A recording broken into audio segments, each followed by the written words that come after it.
Hello, Instagram land. I'm David Castillo from Saint Vitus, and welcome to the Age of Quarantine. We have an awesome episode. We're going to be joined soon by the one and only Anthony Lucero, lead singer of the great cult leader, the Salt Lake City Absolute Fucking Destroyers. Hope everyone's having a good Friday. If you want to give me a follow on the gram, I'm at Confines World. And go follow Cult Leader if you don't already do. Pick up all their records. They're fucking one of the great heavy music bands in the country of the US of A. And I hope everybody's doing all right. I'm having a little bit of Japanese whiskey tonight. Anybody ever have any of this stuff? Because it's fucking delicious. Nice and light and absolutely just really good. So TGIF. Guys, I want to, briefly just talk about, we have a campaign going through the National Independent Venue Association called Save Our Stages. It's going to be a pretty crucial time to save the venues in not only New York, but your hometown as well. So please go to saveourstages.com and ask for your congressperson to support the SOS Act and the Restart Act, because we all like music and we'd like to see it survive after the pandemic. The lighter side of heavy, you get it, okay. All right, let's see what we got here. I see Cult Leaders in the chat. Boom, we're waiting on Cult Leader. I love Cult Leader. Oh my God, it's connecting, I think. Here we go. Oh, hey, whoa, dude, look at his hair. My God, I didn't know we were going. We're going. We're going. Oh my. Well, welcome. Hi, welcome buddy. to the club. It's good to see you. You too, man. Yeah, dude, it's been a while. I think the last time I saw you was in Atlanta. No, it was in New York, I think. The last time I saw you. Yeah? For the Dillinger thing? Was that someone else? Oh no, I think so. I'm not sure. It was our last Vitus. I don't remember. Whatever. Yeah, I don't remember either, man. So, Anthony, pleasure to see you as always. I usually start these interviews by just asking if you weren't at home, and home for you is not Salt Lake City, right? It's Los Angeles? Yeah. If you weren't in LA, do you know where you'd be right now? I think it would be here. I don't think we had anything planned at this moment. We had that European tour got canceled. We were supposed to do that shit like a week after the shutdown.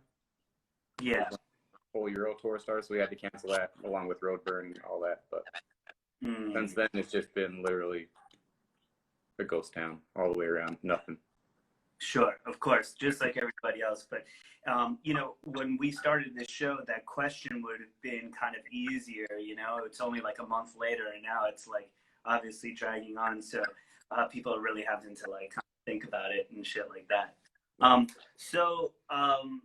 want to just, we start from the tabula rasa of Anthony Lucero as a musician and creative person. So first question is always, when did you when you were like a youngster, when did you first realize that you were starting to be attracted towards music? It had to have been like third grade or so. All right. Fourth grade. Like I remember I went to an extremely small private Christian school, but there were some older kids that went there. It was so small that it was literally like first grade through seniors. So some of this, like the older high school kids, I don't remember how it came about, but they slipped me some like Christian thrash. So it was like tapes that were like, it was like Vengeance Rising and Mortification and all this shit, which is actually like to this day, it's legitimately heavy and fast. But it was that was a good workaround because normally, it would get screamed at or yelled at and get in trouble for listening to the satanic music, but the workaround is saying, but no, it's Christian. And then you can show the tape and, like read the lyrics or whatever. So that was just that. And then a little later, my older sister, she escaped the school system, got into public school, found straight edge. Those kids introduced me to hardcore and, and straight edge and all that. So just that sparked all the crazy shit. Yeah, for sure. So obviously, growing up in you were in Salt Lake City, Utah. Is that where you grew up, in the city? No, I grew up it's probably 20 minutes west, 20 minutes, 30 minutes west in a town called Kearns. Like it's curtains for you all, like curtains? Kearns, like Kearns. Oh, okay, cool.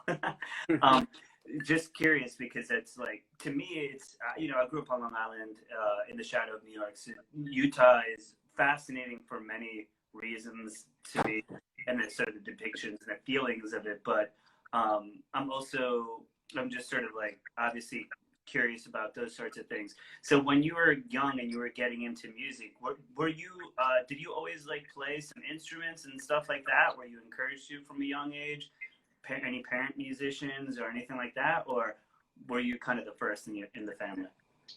My sister sang, but she would sing like country songs at the fair kind of thing. Yeah. But there was really like no one in my family is a musician,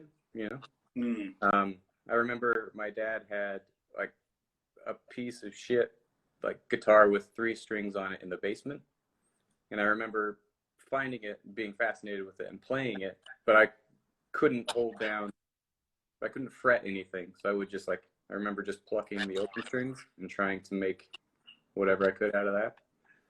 But yeah, to this day, there's not a moment where I pass an instrument and am not like painfully compelled to play it at any point, anywhere. If I see an instrument, I don't care what it is, I'm going to try to play it.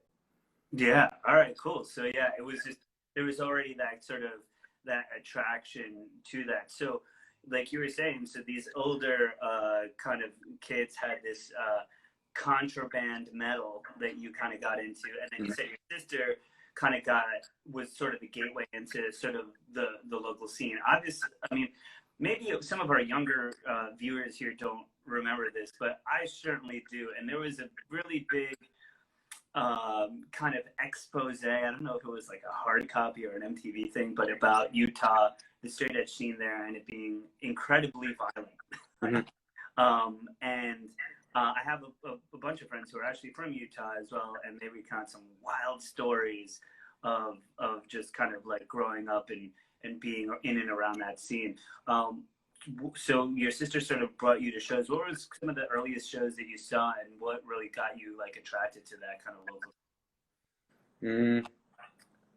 The first show that I went to that was like a proper show was, I want to say it was Earth Crisis and Deftones, I think. Or it was either Earth Crisis and Deftones or Dead Guy and someone else. So either way, it was fucking awesome. I can't remember which ones were which. Yeah. But like, getting into that scene, being a kid, and like the rumors about it being a violent scene and all that shit are not bullshit. It was real as fuck. It was terrifying, but then that was kind of why it was awesome. Like, you got in there, the music was like, it was soul awakening, but then the violence was terrifying, and it was exhilarating, and it was just like, there was never a moment after that where I didn't want to do more of that. I see. So it was just, it's really, I was talking to a friend the other day, it's pretty wild too, because like when you've never been, everybody has their earliest shows, and you're like, I didn't even know people could act that way. I was like, what the fuck is going on in here? Did you have a similar experience like that? Yeah, I mean, it took a long time to even just like understand what was happening. Like, you get in there and you literally just think it's the biggest fight that you've ever seen, and then you have to realize that like they are beating the shit out of each other, but most of them are really close friends, and it's just the way that they could let loose. But then there was a real fight, many real fights all the time, but it was just this new kind of aggression and violence and just concussive music that just like, it just wakes you. I think it either just wakes you up and you can't wait to get more of it, or it just scares you away and then you never. Yeah, there's definitely I think a fight or flight aspect to heavy bands when you see them first and you're either like kind of drawn to it, like whoa, like, or you're like, ah man, that's not for me. What were obviously you mentioned some kind of bigger bands, Earth Crisis, Deftones, things of that nature. But when you were getting into the local scene, was there like a band that or two maybe from like Utah and the surrounding areas that you're like, oh dude, that is my shit, but like people kind of don't know it outside of a more regionalism? For us it's like Silent Majority and maybe bands of that nature, a Hell No, Thing, Neglect. What bands are like that for you? Neglect, I love that. Anyway, so there were two bands that were really like, I thought they were rock stars. To me they were just like, they were doing it. A band called Clear and a band called Trip Hammer. So those two bands were just like my shit. To this day, I can still like take out those records and fucking love them. Yeah, totally. It's really amazing too, because I feel like I have these conversations with people all the time, and it's like, that guy, yeah, boom, boom, boom, and then once you start getting deeper, you're like, okay, where you're from really starts coming out in like Mean Season. I never heard of that, and then I heard it like so much later in life, and I truly enjoyed it. And it's obviously very informative.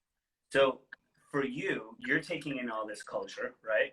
And I think at that time, hardcore really was still rooted heavily, and it still is, but in DIY culture and stuff like that. When did you realize that you wanted to start, participating in that scene? And I don't know if music is necessarily the first step, because you're also an amazing visual artist. So how did you kind of start getting more like involved in that proactive way? Besides drawing X's on literally everything I owned, it was like, as soon as I saw people were, like people were roughly my age or my sister's age that were the ones that were up there playing music, there was like literally no other option. So I had to start a band. And so it was like, I think probably my first real show was like 13, 14, whatever, but definitely had a band going by like 15. And it was usually just like me and one friend who was like, me playing guitar, my bass player who was just my best friend, so he got a bass, and then whoever we could get to play drums for 5 minutes at a time. Yeah. And so it was just like, I can't really remember a time outside of like starting to go to shows when I haven't also been trying to play shows.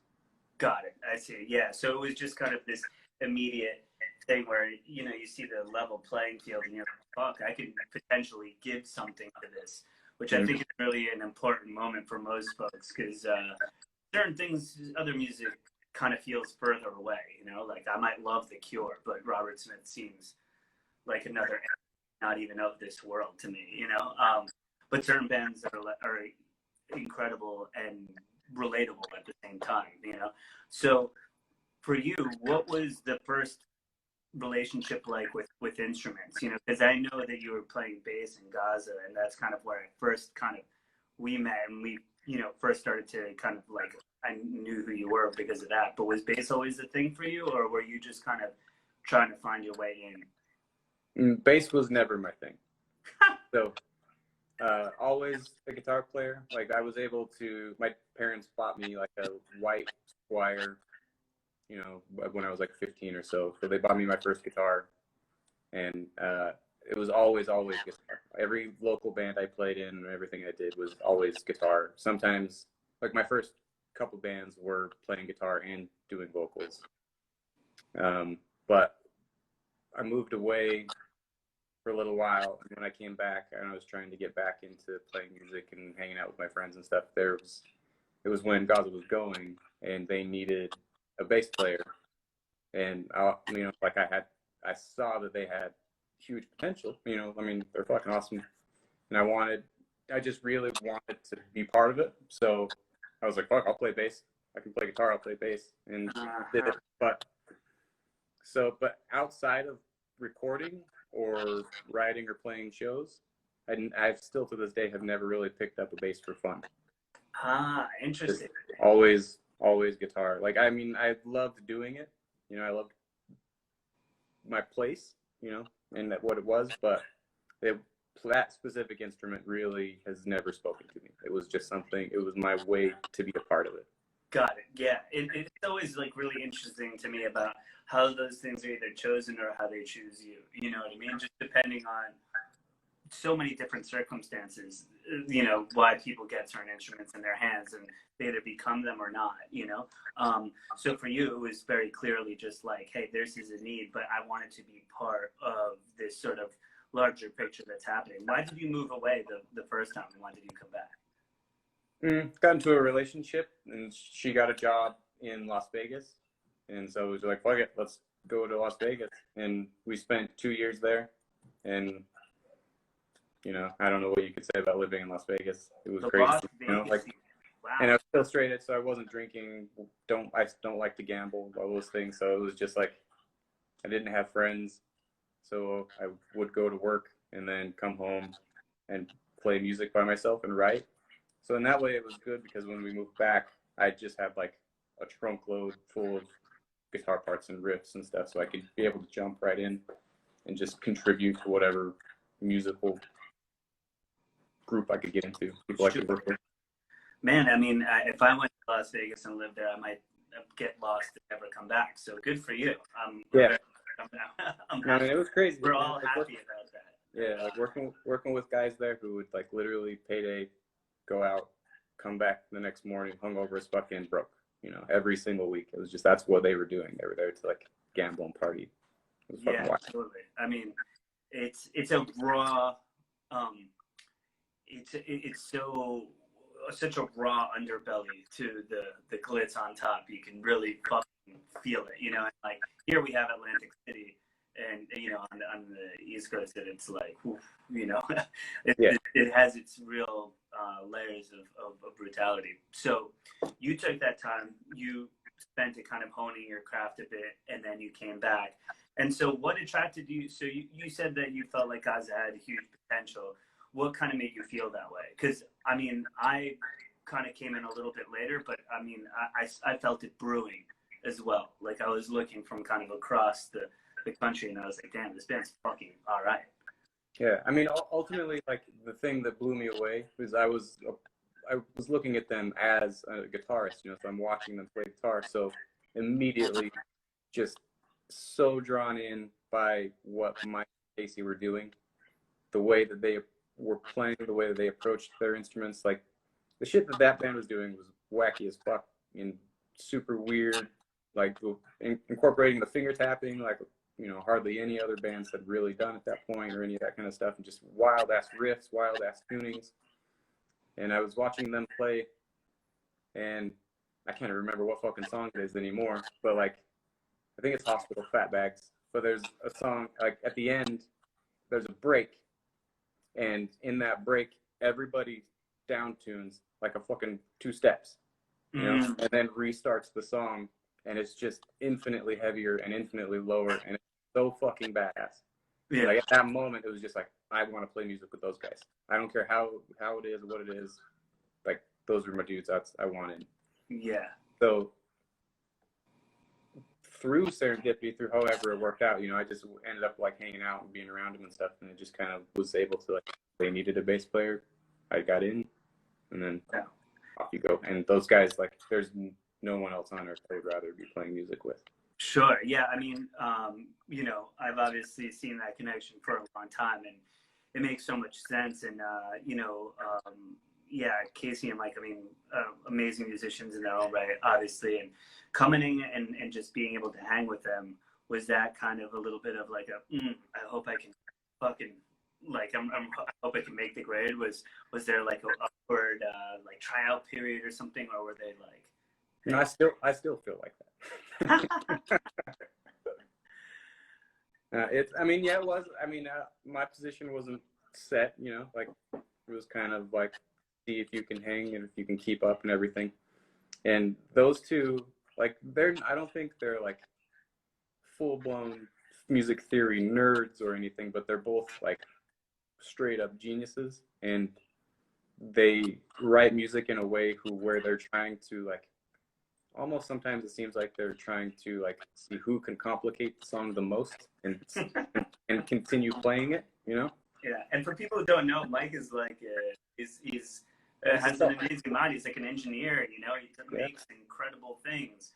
Like and self-taught rocket scientist. Yeah, you know, makes guitars and amps, all these different wild things. So yeah, it really is an alchemy there of heaviness that's very signature. And I always noticed that, and I was drawn to it because of that. Yeah, and I'm a 3-chord punk through and through, you know. Yeah. So like, I guess I have an ear that's good enough to like, if you show me something, mm-hmm. at least enough times, I'm going to be able to play it, but I won't be able to explain it to you. You know what I mean? Like, I can't tell you how it works or what time signature it's in or anything. If you show me and I learn how to play it, I can get away with it and I can run with it. And I'll have my way of counting things that are 100% not the way you're supposed to count things, you know? And so like sometimes if I try to explain, it's like how many times I do something, then like, well, that has nothing to do with the actual time signature we're playing in. Like, I don't know, but that's how how it works. But if the pieces fit, man, it's just like, let it go, right? It's like, as long as it sort of works. And what works for you too. And I think that sometimes that's where character comes out, is just the way that people play is what makes the character of bands, right? It's like we just talked about Mike and Casey and like what the like the flavor that they're bringing, but it's like you all are doing that. So when did it feel, so as you know, Gaza to me, it was stirring, and then I felt like probably when you joined the band, it felt like, oh man, then all of a sudden they started really hitting it hard as far as touring like heavily, and like you know, Death Wish was getting involved and like more stuff was happening. It felt like it started hitting a head of steam. What did that sort of feel like, and what was it like, you know, starting to work with like Jacob and people of that nature? Because it felt like, ooh, now we're moving. Like things like this is getting hot. Yeah, I mean it was incredible. I mean, I don't know how you could explain what it's like to spend all of your time and all of your adolescence essentially like enjoying certain bands, certain musicians, and admiring them and emulating them and doing all kinds of stuff, just being laser focused on what they're doing, and then trying to, you know, when you're that age, you're basically just mimicking and you're doing everything. So, but then when we started with that and we started doing something in the band that was really unique, and it was with really high grade musicians and everything, it took a long time for it to feel like anything was happening, like years and years and years. It was just like paying in to play, you know, like we're buying our own gas money, we're buying all of our own merch, like right up front, you know, doing all that kind of stuff, and just like, and then coming home with zero money for years. But then eventually something happens to where like one bigger band with a big draw just suddenly takes an interest in you and asks if you're interested in going out with them, which is essentially what happened. Like, I think we got asked to go out by like Job for a Cowboy, and they were taking out cattle decapitation, and they asked us to be on that too. And it was just like, oh yeah, I don't know, but then cattle decap, so yes, let's do it. So we did that tour, and then like halfway through that tour, we just randomly got a message from, I can't remember who it was exactly from, but it was about Converge, saying, would you guys like to do a European tour with Converge? And we were like, I think we had all got in touch with each other, responded within like 30 seconds. You know, it was like, absolutely fucking yes, no matter what, doesn't matter where, when, why, how, what we have to do, yes. And then they said, great. And we didn't hear back from them for like 2 months. So it was just like, and it wasn't their fault. They were just gauging interest, you know, like they were getting their tour together. They wanted to know if we would be available and if we could do it. We hadn't been offered the tour or anything. So it was just like, that was just it just hung over our head like an axe of being like, are we going to do it? Like, what's going to happen? And then I think it was like New Year's Day or something where we all got the message of saying they want to take you on that tour. And so it was just like world. And so then I think after that, you know, it was like a 6-week tour on a bus with those guys. So we all got to know each other, you know, as well as you can get to know anybody when you live with them for 6 weeks, you know. So it went super well. That was still to this day maybe one of my all-time favorite tours we've ever done. And after that, you know, we were having a super hard time putting out our last record, and Jacob eventually stepped in and was like, we'll help put it out. And so Death Wish helped put that out, and it was fucking awesome because, you know, we got that much attention, and having them help was just like a whole other level, you know, of sure. And it's kind of incredible there's two things in there that I wanted to ask about. One was, it seemed like at the beginning you're like, oh, okay, yeah, there's a Job for a Cowboy, very big band, right? Aesthetically pretty different from you guys, and then the Cattle Decap kind of in the middle. Was it at that time too where you guys are sort of weighing, you're like, well, this band is huge, but we don't know how it's going to go over or how it's going to feel? Could you talk about a little bit of what that conversation was like? Because, I mean, at the end of the day, I feel like it probably did continue to sort of set you guys up. Did you have to kind of just sort of get over certain things and be like, fuck it, you know what? We're going to play for a bunch of people, and we're going to be Gaza, and, like, fuck everything. Like, let's just try and see what that's like. Yeah, I mean, that really is pretty much what the conversation was. It was just like, okay, none of us listen to this band. None of us are really into the way they approach music. But if we play this tour with them, then we'll be getting in front of so many other people who maybe never would have heard of us, or, you know, it's just like, you have to start balancing that as just like, okay, so there's really nothing other than like not liking their band, really, the holding you back from it. So like, you have to just, like, how objective do you have to be like, well, is it a whole other set of opportunity to play for a whole lot more people that would never hear us, or that we couldn't do it? So like, the point of playing shows is to play in front of people, you know? Sure. So I think unless it's some band with like some real icky stigma or whatever, you're a positive, like absolutely positive that you're gonna get bottles thrown in your face, then you should say yes and go on tour and see what happens and see what these people are like and see what their fans are like.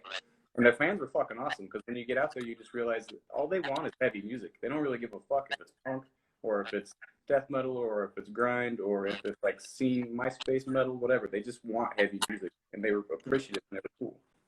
Yeah, and that's really, like, I think an interesting thing to sort of think about always for just, you know, people who are out there, you know, in bands making music and stuff, and how you weigh those sorts of opportunities, what it is, and maybe not to be too insular as well, and give your art the opportunity to just go out there. You know, if you're comfortable with it, if you're not, like, and it's whack, don't do it. But at the same time, that kind of probably set up the fact that, like, look, these guys are willing to work. They took some serious tours. They're getting noticed a bit, you know, and, like, you know, I think that that's probably why Jacob ended up giving you guys a call too. You know what I mean? And I mean, I definitely know that. You know, I've been in a band that's turned down a lot of different things at different points for other reasons in life, but you also, you know, those opportunities don't just always float along, right? So Right. that's definitely as it came. So you guys have been playing a bunch, and then obviously, you know, guys in that an untimely end with the former singer. I don't know if you really want to get into it that much, but we all know kind of what happened. But Gaza kind of resolved in kind of a very sharp way. Let's just leave it at that. If anybody wants to read up on it, it's on the internet. But it resolved with the singer being kicked out, and the rest of you guys now with this head of steam. I mean, I remember booking you guys on the last Gaza, you know, tour that came through New York, record out on Death Wish and everything like that, and it was a great fucking show, man. And I was like, yo, this band is going to fuck some shit up. Like, these motherfuckers they're ready. They're good. I really like this shit.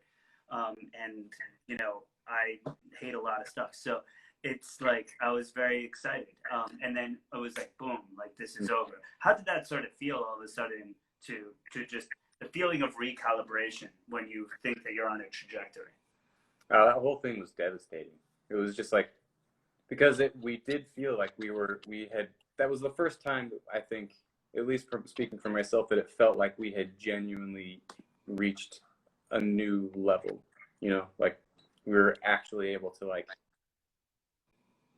I don't know, kind of carry a tour. Like, it was one of our very last tours was us headlining and then Code Orange and Full of Hell. Yeah. And that was like, you know, Code Orange, even when they were super young, were just a straight up force to be reckoned with. You know, like it's just the way it is, man. Like, their hype has been so strong since their very beginning. But, you know, we played a headlining tour with them, and at the end of the tour, it still felt like, oh boy, we could do it, you know, because like that was part of the conversation of asking those kids out. Was like, man, these kids got tons of heat, and if we go out with them, are they just going to trounce us? And there were like a few nights where they straight up did, you know. It was like just how it was, but we still had fucking a great tour and great shows. So that happening, and then we were just getting offer after offer after offer for really cool shit after that, and we were gonna do like a European tour and all that, and then it just exploded. And then, you know, dealing with how it happened and all that shit was its own level of trauma. And then trying to just figure out, well, like, okay, but we're still this band. Are we gonna be this band and just try to carry it and, you know, like, readjust everything and keep going? And it didn't feel right at all. It didn't feel like something that we wanted to have weighing over our heads or have some, like, you know, have anything to do with after that. Like, it just felt so gross that we wanted to wipe it completely off the table. Mm-hmm. And just like, no, we're just going to start fresh. I don't care what it means or how long it takes us to reach any other level of being able to tour well or do anything like that. It's just, no, we just have to start over.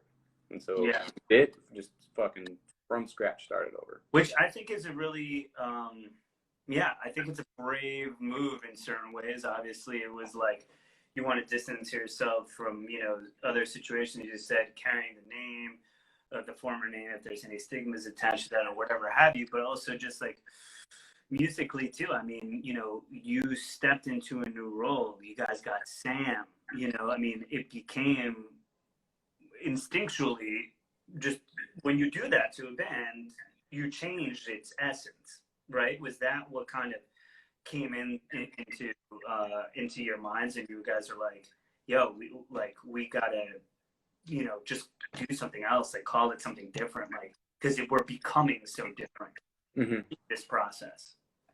Yeah, it was just like at the end of everything, it was just like there was no way we could continue on with that. Like, it did, nothing about it felt right. So it was just like the only thing that felt good was just starting from scratch and just reassessing everything, looking at how we were going to approach things. Like, am I just going to move to guitar, and are we going to ask someone else to sing, and then we'll find a bass player, you know, just how are we going to readjust and start this new band? But I didn't like playing bass, so I was definitely not going to continue doing that. But Mike is already so competent, you know, and he is just straight up infinitely a better guitarist than I am, and is capable of playing better, more consistently than I am. So it just like, if I really did take over, it would either I would have to up my ability so much, or we would have to hold back at this point to keep doing it. And to this day, I kind of like the idea of making myself extremely uncomfortable and trying shit that I just am not cool with.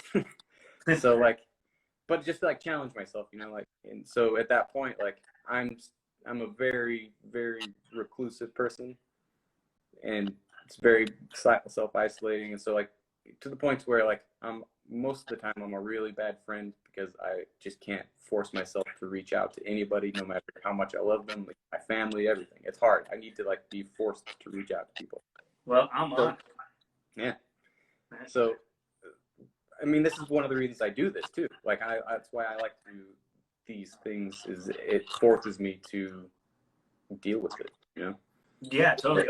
And you know, and making art is communication, right? So yeah. It's not, you know, you're using other languages to communicate as well, and it's obviously been like a guiding principle, like in your life, you know, period. So was it like, I'm gonna sing? How did the transition kind of happen? And like you said, you're putting yourself. I've been a singer for a long time, and it's an uncomfortable position. Some days you know, you walk into a show and you feel like you're like king of the earth, and some days you're like, man, I'm bullshit. So it's not the easiest thing. And how did you kind of start to grapple with that and want to be in that position? It was, I mean, as we were all kind of just readjusting and trying to figure out what to do, like I just knew I didn't want to play bass. I knew that there would probably have to be a compromise one way or the other on like playing guitar. And I had sung in bands, in my young bands as a kid, you know, and so I knew that at least I had it somewhere in me, the ability to do it.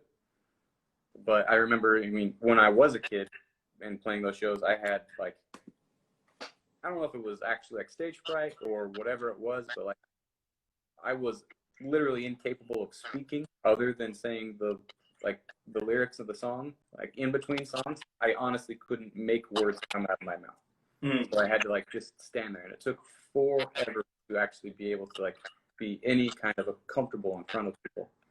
And so this was that opportunity to be like, well, last time I did it, it was a terrifying nightmare, but I remember being able to at least do the songs.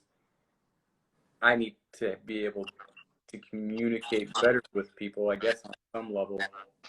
And I feel like I have things to say, I guess, you know, when it comes to lyrics and things like that. So like I volunteered. So let me try it. I want to do it. And the dudes weren't really on board. You know what I mean? Like I think they didn't like not have faith in me or anything like that, but it was just the same as anything. Like I had to prove to them that I would be able to do it on a level that would satisfy them. Damn. And so you see it, Mike, the GMs, like, what yeah, I mean, they're just, I mean, I have nothing but admiration for that idea. You know, like if anybody that came in, I really respect like it as well. we loved Sam, and I didn't know him personally actually before he came in to like start playing with us and stuff. So it was kind of the same. Like, let's see what this kid's got, you know? Yeah. But he's fucking awesome, and he's like, dude, emo Sam brings it hard. Yeah, he's like he's a sweet kid, man, and he's like, but he's solid, dependable. He's also a better musician than I am, and like, so it's just like, I love being surrounded by musicians who are better than me because it immediately means you have to rise to that level. And then stepping into a position where I was wildly uncomfortable, you know, as the person up front communicating with the crowd, it's, you know, it was super difficult. I mean, and now even to this day, like, I don't even really like to say anything in between songs. Like I went on tour with you guys, you know, so our bands went on tour, Primitive Weapons and Cult Leader went on tour, and the show was it's not that kind of show. It's not built around that at all. Yeah, it's not. That tour was fucking awesome, by the way. It was so much fun. It was great. And I really like, and Godmother, shout out to Godmother, of course. Boy. But, you know, it was like, it's not meant for that show. Knowing you as a person, it's nice that you guys crafted a show that sort of stays away from that and then lets you sort of really express. To me, I'm like, this is very consistent with the personality of the band and the sound that you guys are crafting. And it's like, I don't really want to know too much. I want to just kind of let it hit me and feel that way. And that sort of, is that something that you guys, it seems like, was very on purpose? So you can, well, I mean, sort of. That a little bit. I felt the obligation for a really long time to speak in between songs and not to let there be like the dead silence or anything like that. Like, you really feel obligated, and the silence usually makes everybody uncomfortable, you know? And so I felt like the need to do something. But then we played with Neurosis somewhere along the line, and just realizing that like Scott and Steve don't say a fucking word in between songs ever. When the in between songs, it goes pitch black. Next song starts, they just come at you full force. And then realizing that, like, look, I don't really have much else to say that's not in the lyrics. Mm-hmm. So like, I don't have like the comedian gene, or like people I need like extra focus or anything like that. I don't need to feel like I need to entertain people necessarily. So it was just like seeing them and realizing that like, no, it's totally okay for me to just like live in the silence in between songs. I don't always, you know, I try to like say something if I feel the need to, but like just realizing that like it's okay to just let the band speak for the band. Yeah, and there's a swagger to it too. Honestly, like there's a swagger to it too, where you're just like, you know what, man, this is what I'm doing, and that's it. You know, there's like a real sort of commitment and vibe of that. So let's fast forward a little bit. Casey and Mike are like, yo, all right, cool. Like, we're into this concept. You're singing, we're doing these things. When did the relationship with starting to go to Kurt? I mean, that happened starting in Gaza. Was it like, okay, we're going to go call, you know, Mr. Baloo up and be like, yo, man, we got to get in there. And it was an EP to start, correct? Yeah, for the Cult Leader, first Cult Leader? Yeah. Yeah, it was an EP, but Kurt didn't do that. So okay. the way that came about was that we had material like pretty much ready to go. We were working on material. And so when that band started, we just kind of immediately had whatever that was, like 4 or 5 songs, whatever, just like ready to go. So we finished them, we worked on them, we did what we could. And then just kind of like, we recorded it as a demo. So our sound guy, Wes, is one of Sam's best friends. Wes legend. Also one of the best guys of all time. Wonderful person. So we just went in with Wes and we recorded it more or less as a demo in like 3 or 4 days. And kind of a half a shot in the dark, half to just showed Jacob that we were still serious about being a band and wanting to make music and stuff. We were like, well, who should we send this to? Like, did we actually want to put record labels together and like try to like do the whole thing of like, okay, here's this, like send it to Relapse or whoever, or which we might have sent one to Relapse, I think, but it was also like, well, let's send it to Jacob and just see what he has to say about it. Yeah. And so he got it, and he was literally just like, this is great. You guys want to put it out? We're like, well, I don't know. It's a demo. And he was just like, well, you guys can either re-record it and we'll go through that whole process and we'll put it out that way, or you can just put this out. And being that we didn't want to lose steam or momentum, it was just like, fuck it, well, let's put this out. So we put it together, and it was just the way that happened. So it was originally recorded as an EP, or just as a demo, but it's first EP. You know? Yeah, and there you go. So, I mean, because I felt like you guys, kind of re-engineered yourselves and then kind of had that pretty quick, but that was obviously, kind of coming off of the heels of some of that stuff. Since that was sort of quick, I mean, you kind of really didn't have that much time to acclimate as a singer so much. And I felt like as the releases started coming, Relentless Path and stuff like that, I'm like, oh man, this whole thing is starting to grow into itself a lot more. And let me ask you a bit about the visual identity for the band. Now, Gaza, did you ever mess with the visual identity for Gaza at all? Yeah. Yeah. Yeah, that's where I started doing, like, the last couple of years was like me doing a lot of the shirt designs. Because it got a lot cooler looking. To be honest. That's really cooler looking. Thank you. But the reason I started doing it was like I liked drawing, but I was so sick of the merch that we had. Like, we had one shirt that I swear to God we had on tour for like fucking 4 years. And I was like, I'm so sick of seeing this shirt. Mm-hmm. I want to make new designs just to get them done. And we were broke, so we couldn't really pay anybody to do it. we had Mike Wahlberg, who he works for Decibel now, but he did a bunch of designs for us. But I'm sure we underpaid him hugely for everything he ever did. So Yeah. thank him. But it was also like I wanted to. That was just another thing. Was like I think I wanted to start doing designs because I wasn't happy with at least the amount of designs that we had or whatever. So I started doing. And then when He's Never Coming Back was coming at a very distinct idea for what I wanted the artwork to be, but I had no way of executing that. You know, it was photographs and stuff. So I went to one of my really good friends, Josh Weiniger, and asked him if it was, and I was super inspired by what he was doing at the time, and asked him if he wanted to do the artwork for it.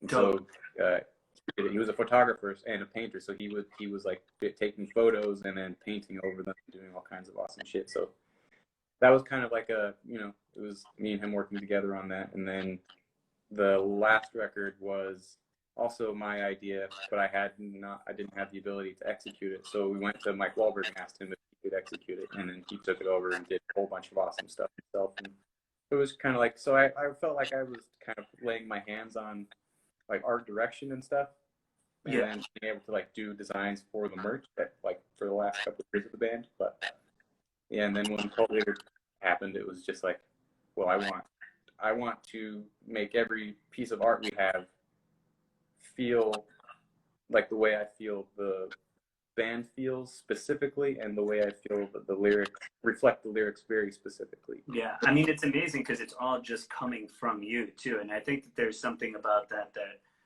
I think the fans and everyone like really respects. It's like they're holding the band in their hand when they get a record or a shirt too. You know, there's something very signature about it, and it's. I mean, I can see something and I could be like, that's Anthony's artwork, so much so that I loved it so much we did that collaboration for Saint Vitus, because I just think it has such a signature and cool quality.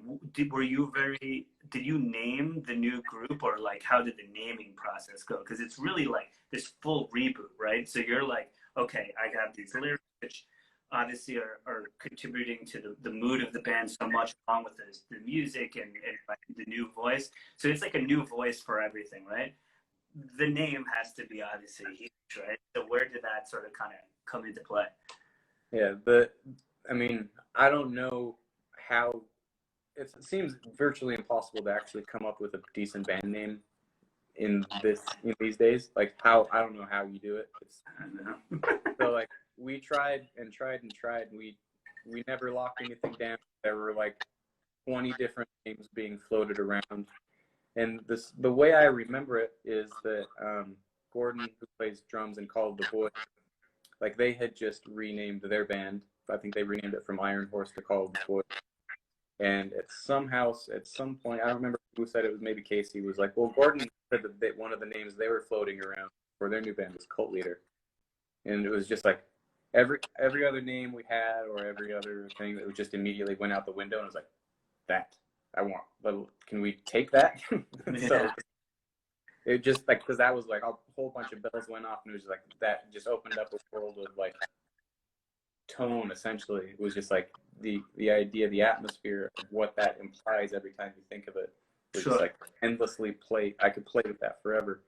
But then I also feel like it's just obvious and low hanging fruit to just like put Jim Jones on a shirt. You know, like we've never done it. Like if you look at any of our merch, there's never been like we've never really had with Weapons or Widows or any of the bands that have been. It's like I'm not gonna put like axe on something. Yeah. It's a level of obviousness that I'm not really interested in. You know, like maybe at some point, if I can find a truly creative way that satisfies me to put one of those guys on a design or incorporate them somehow. To me, it just feels like where you're from, like Salt Lake City.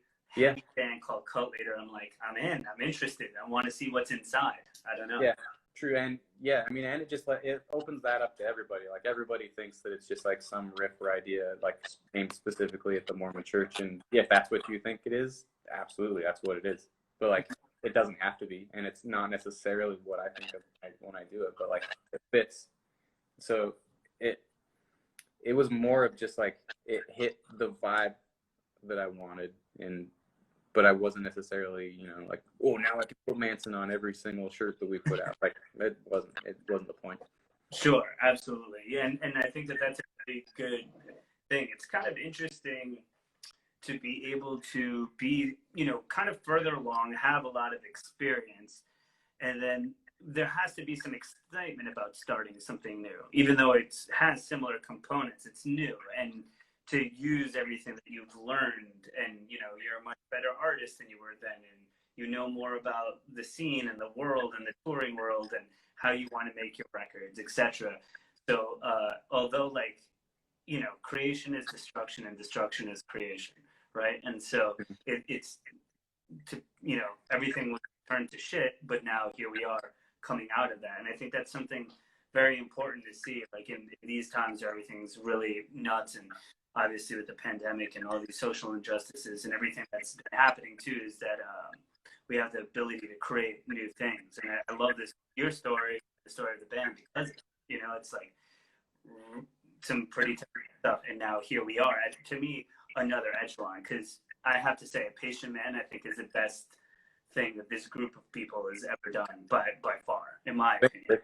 And but like a good measure. And it's not like I didn't like the other stuff, but one of the things that I particularly love about that record, and I want to spend kind of our remaining time sort of talking about it, because to me it was like, that's where the reorganization of the band really took a new flight. And part of it was in the restraint that was shown on the record. You know, obviously we talked about Mike and Casey being able to do all sorts of wild stuff and great musicians, but I think there's a lot of quiet and tension, and it creates so much of the heaviness, but also your singing on the record, your sort of baritone, lower sort of singing and stuff. How did you guys start weaving in a little bit of that aesthetic into the, you know, kind of, I guess, more traditional cult leader sound? I mean, the idea of that came along when we decided to do that Mark Wazelik cover, the "You Are Not My Blood." And so it was just like, we heard that song while we were out. I think Mike played it for us, and it was just like, we have to cover this song. This is fucking amazing. But when approaching it as a cover, it wasn't like, well, they're gonna play it like this, but I don't want to fucking scream over the whole thing. And so it was like, here I go again. I've never once sung like a song, like actually sung a song in front of literally anybody in my entire life. But here's a time where now I'm going to try it. And the first time I did it was when we were recording it. So it was just kind of like, I had my idea, I practiced by myself at home, and then we were going to record that. And it was just like, well, here I go. And it's still more of like, it's really monotone. There's not a lot of melody or anything, but it was just like, that was the first time attempting anything like that. And I really enjoyed doing it. And that song went really well. And so we tried it again on Lightless Walk.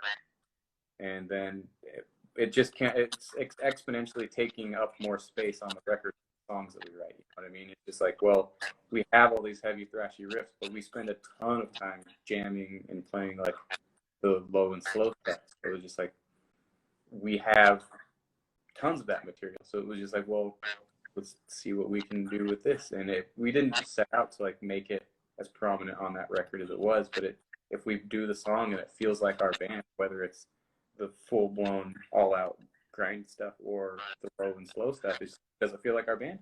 Okay, then let's keep doing it. So I mean, there's no plan on the next one, like there's no number of how much of the next record will be that. Sure. But it was just like, I feel like I'm getting more comfortable doing it. I mean, that's how it's been with this, as in this position in this band the whole time, is like, it's been getting more comfortable, getting more familiar with this, the way this particular setup, the dynamic works, and how everything will come out. But I mean, I guarantee that if I try something that's not up to standard, it won't be on the record or whatever else we put out. So I think we're all pretty happy.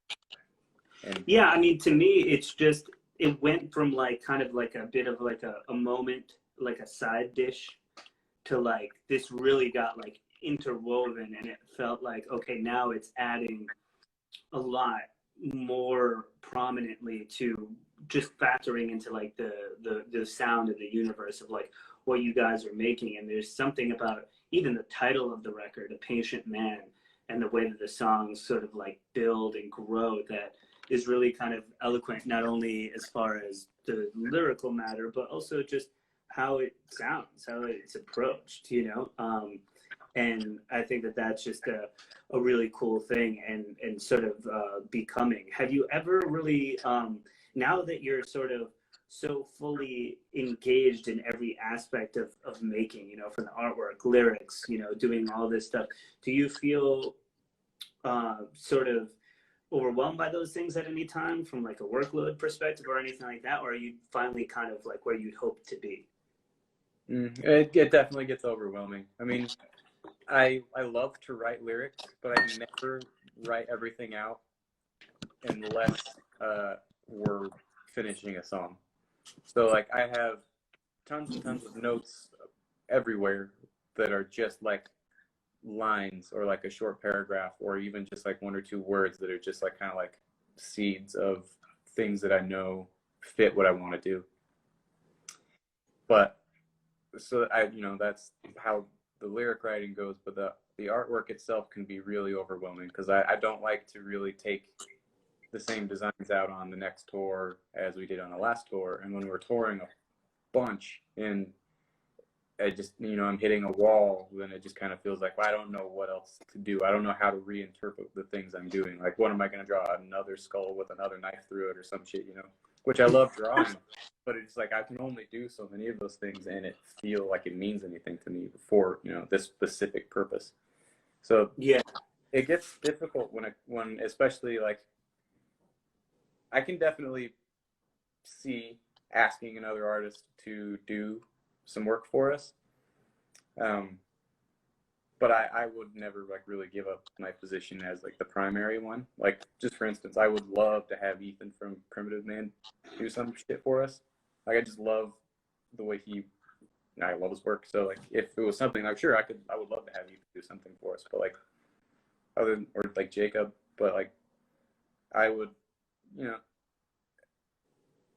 it's just difficult. It's super hard to do that, but like it gets done. And then writing music and doing all like the actual songs and everything, it's just the same. Like if inspiration hits, then I can come in here and like kind of like jam out by myself for however long until I feel like I'm either I've exhausted everything and nothing good happened, or like I can record some good parts. And if I feel like I have anything good, then I can send it to the guys. And if they feel like listening to it or trying it out while they're jamming or something, then, you know, they can try incorporating it or whatever. But it's, you know, it's all being so wanting to have so much of a hand in the whole thing is definitely overwhelming, but that it's like the most satisfying thing when everything comes out. I mean, even like the music videos and shit, like I wanted to make music videos, but I didn't want to pass off the idea to someone else. sure. And so literally the 2 music videos we have is I shot the whole thing on my cell phone and edited the whole thing on my cell phone, and it was just me and my girlfriend, my fiance. Yeah. So like it's literally like we filmed the two Akeley video in our backyard and we filmed the Patient Man video in our hallway, you know, and it was just like, and it's just me making her like crawl on the floor and do crazy shit. Or I got to dress her up, and like I had a sketch that I made as the Akeley character, and she let me do her makeup and fucking make the costume for her, and she sat there and played the part, and she's a great actress. So it was like, Yeah, it worked out beautifully, and you kind of used what you had so well, and that's, you know, just continuing down that sort of DIY line. So we got like just a minute left, so I just, you know, Anthony, I just want to say thank you very much for taking some time out to talk to us. Everybody go check out Cult Leader. Hopefully they got some new music brewing while they're sitting at home. I'm sure, I feel it. There's a good work ethic here. If you haven't been paying attention for the past hour. I really appreciate you, Anthony, and we will talk soon. Take care of yourself and say what's up to the rest of the dudes, all right? Thank you, man. Have a great one. Take care. Ciao.